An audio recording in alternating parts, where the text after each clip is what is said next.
పల్లెటూరులో ఉండే స్టింగర్ అంటే అతను రాసిన మ్యాటర్లో సెంటీమీటర్లో లెక్కపెట్టి జీతాలు ఇస్తారు. అతను నెలసరి పాపం ఏముండదు.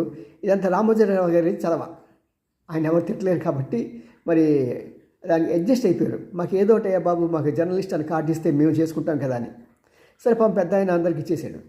దాంతో కొంతమంది ఏం చేశారంటే, నేను జర్నలిస్ట్ కార్డు ఇస్తాను, దానికి నాకు నెలకింతని కట్టాలంటాడు. ఇలా చేయటం వల్ల దీనివల్ల మనకి ప్రయాస ఎక్కువైపోయింది.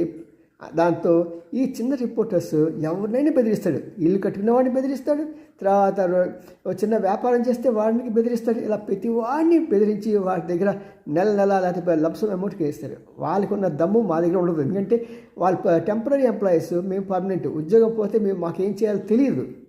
అందువల్ల ఎవరి విషయాలు మేము తలదూర్చలేము. ఆ పనికి ఈ పనికి సిఐను ఎస్ఐని అడగలేము. అందువల్ల ఈ సమస్య వచ్చింది. మరి అర్థం చేసుకుంటారు అనుకుంటా.